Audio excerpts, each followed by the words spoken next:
భగవద్గీత ద్వాదశోధ్యాయ 5, 6, 7, 8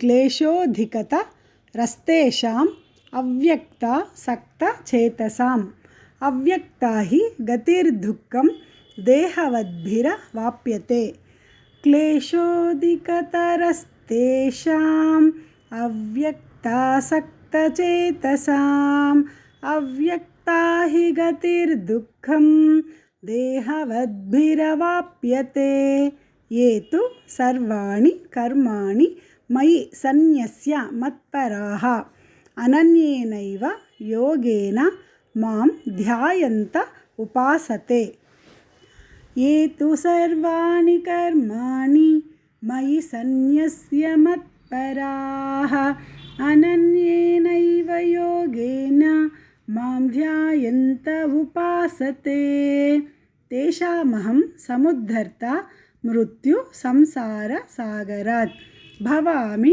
నచిరాత్ పార్థ మయ్యావేశిత చేతసాం తేషామహం సముద్ధర్తా మృత్యు సంసార సాగరాత్ భవామి నచిరాత్ పార్థ మయ్యావేశిత చేతసాం మయ్యేవ మన ఆదత్స్వ తాగే సావత్తు వావత్తు ఆదత్స్వ మయి బుద్ధిం నివేశయ నివసిష్యసి మయ్యేవ అత ఊర్ధ్వం న సంశయః మయ్యేవ మన ఆదత్స్వ మయి బుద్ధిం నివేశయ నివసిష్యసి మయ్యేవ అత ఊర్ధ్వం న సంశయః క్లేశోధికతరస్తేషాం అవ్యక్తాసక్తచేతసాం అవ్యక్తా హి గతిర్దుఃఖం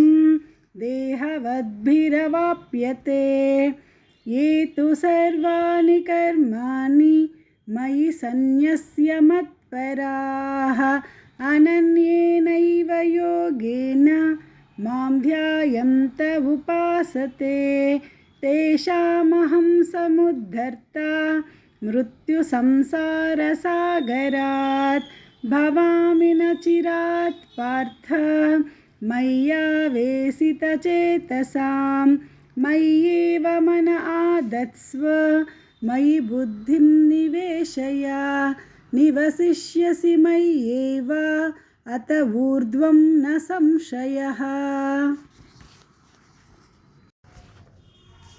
భగవద్గీత ద్వాదశోధ్యాయः 9, 10 and 11, 12 శ్లోకాస్. అత చిత్తం సమాదాతుం న శక్నోషి మయి స్థిరం అభ్యాసయోగేన తతో మామిచ్ఛాప్తుం ధనంజయ. అత చిత్తం సమాదాతుం న శక్నోషి మయి స్థిరం అభ్యాసయోగేన తతో మామిచ్ఛాప్తుం ధనంజయ. అభ్యాసేప్య సమర్థోసి మత్కర్మ పరమో భవ మదర్థమపి కర్మాణి కుర్వన్ సిద్ధిమవాప్స్యసి. అభ్యాసేప్య సమర్థోసి మత్కర్మ పరమో భవ మదర్థమపి కర్మాణి కుర్వన్ సిద్ధిమవాప్స్యసి. అథైతదప్య శక్తోసి కర్తుం మద్యోగమాశ్రితః సర్వకర్మ ఫలత్యాగం తతః కురు యథాత్మవాన్. అథైతదప్యశక్తోసి కర్తుం మద్యోగమాశ్రితః సర్వకర్మ ఫలత్యాగం తతో కురు యథాత్మవాన్. శ్రేయో హి జ్ఞానమభ్యాసాత్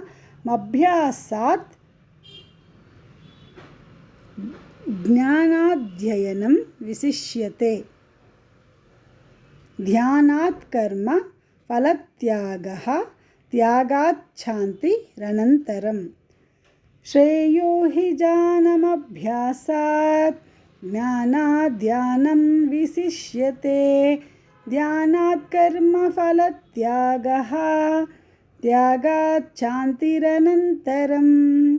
అత చిత్తం సమాదాతుం న శక్నోసి మయి స్థిరం अभ्यासयोगेन ततो मामिच्छाप्तुं धनञ्जय अभ्यासेऽप्यसमर्थोऽसि मत्कर्म परमो भव मदर्थमपि कर्माणि कुर्वन् सिद्धिमवाप्स्यसि अतैतदप्यशक्तोऽसि कर्तुं मद्योगमाश्रितः सर्वकर्मफलत्यागं ततः कुरु यतात्मवान् श्रेयो हि ज्ञानमभ्यासात् ज्ञानाद् विशिष्यते ध्यानात् कर्मफलत्यागः त्यागात् शान्तिरनन्तरम्।